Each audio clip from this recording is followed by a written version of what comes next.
Um, Thank you so much for having me here tonight. I'm especially happy to be here at Davis-Kidd in Memphis.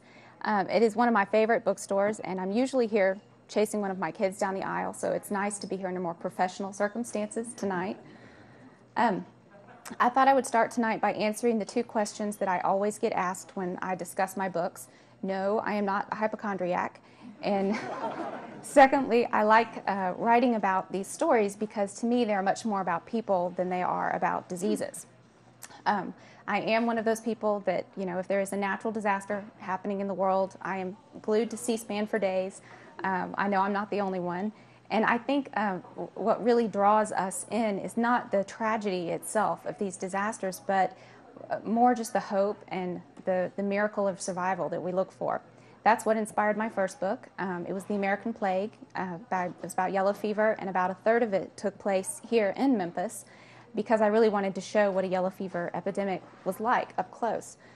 That one epidemic in Memphis in one season killed more people than we lost at Pearl Harbor and more than we lost on September 11th. Our most recent devastation, both an earthquake in Chile recently and then also the one in Haiti. Haiti right now has a death toll of about 300,000, and yet the 1918 flu took between 50 and 100 million lives. So what I've always been interested in is showing how these epidemics at one time in history were very much like these natural disasters. Compared to the 1918 flu, the disease that I write about in this book seems a lot milder, even though it did affect and kill almost 1 million people. About 5 million people worldwide came down with it. And I'm going to do a short reading tonight. It's from the prologue because it really explains how I first learned about this forgotten epidemic and why I chose to write a book about it. The prologue's entitled Inside. My grandmother was 16 when she fell asleep. What she remembered most from those weeks was the whiteness and the emptiness. Not whiteness like snow or fresh paint, but one caused by the complete lack of anything else. The same way a dense fog can consume everything in its path. She also felt cool, like the summer nights when she slept with a bowl of ice in front of the fan. Everything seemed cold and vacant and white. She could see herself present in the room, but she was not herself. She was polished somehow, smooth and sculpted like a statue. She tried to lift her arm, but it would not move. She concentrated and tried again, but she felt as though her arms, hands, legs, and feet were no longer connected to her brain, no longer accepting commands. At that point, she became frightened. An overwhelming claustrophobic fear seized her. She was a statue. As though her mind could only take so much of the stress, she began to pull away, teetering on the edge between a dream and wakefulness. Finally, her mind told her that she was only dreaming. It was only a nightmare, and she felt the relief rush through her like a winter breath. She began to feel her bedsheets on her skin and sensed the sallow light from her eastward window. She struggled to come out of the dream and open her eyes, but it would not happen. The feeling that something terrible was happening, a taste of the nightmare, remained.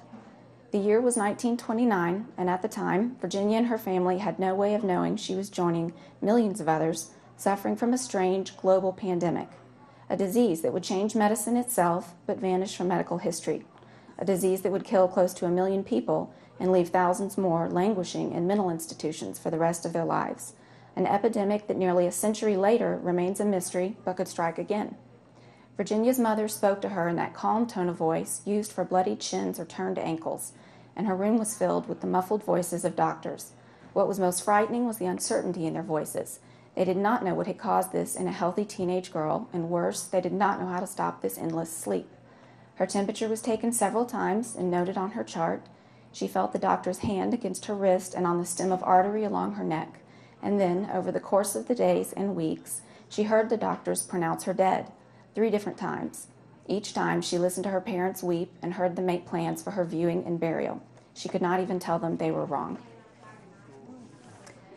This was by far one of the strangest diseases that the world has ever seen. It began in the trenches of World War I on the Western Front in France when a Parisian doctor started seeing patients coming into the field hospital as well as in Paris who would not wake up.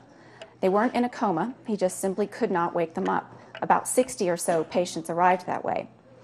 At the same time, on the opposite side of the war, in Vienna, in a psychiatric clinic, a neurologist was seeing patients arriving with similar symptoms.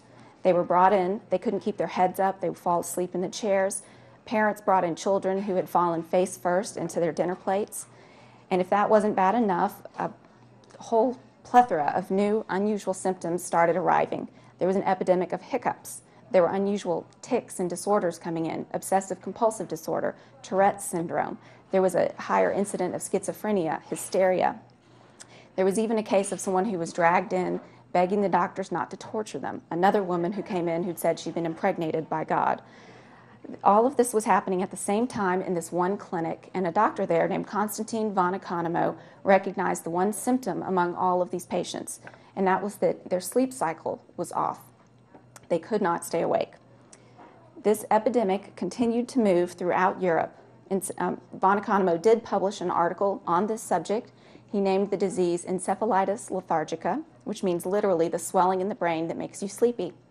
At the same time, the Parisian doctor was publishing a paper on it, but they weren't able to discuss it or even compare cases. They were on opposite sides of the war, which really stunted the information spreading about this disease. It did not stop the disease, however, and it did move. It moved on to London with the troops from there, and when it first hit London, they thought it was some kind of new chemical warfare being used by the Germans. And then it hit the one city in the United States from which all American troops were departing and arriving, New York. By 1919, this disease had crossed the globe. What the doctors were finding when they autopsied their patients, because at this point as close to 40 or 50% of the patients were dying without ever waking, they found damage to the midsection of the brain, the part of the brain that controls sleep. They also started looking through medical histories to find other epidemics that might have happened. Nearly all of them were connected to a great flu pandemic, and they had been occurring for hundreds of years. Sleeping Beauty was written shortly after a series of sleeping sickness epidemics in England. Likewise, Rip Van Winkle was written shortly after a sleeping sickness in England, and Washington Irving was living in London at the time. But the epidemic that began in 1916 is by far the longest epidemic. It left the most tragic survivors, and it is considered the worst in history. The disease really went one of two ways when a patient caught it. Because it was damaging specifically the basal ganglia within the brain. I'm going to try to make this as simple as I can. It basically was acting as the switchboard within the brain, and so the messages going through it were becoming static. In the cases of adults and children, they were having very different effects. In the adults, those messages that were really getting static and stunted were the messages about movement.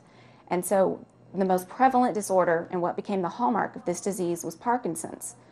And Parkinson's disease had been around. It had been around for over 100 years. And like today, it was a disease associated with advancing decades in life.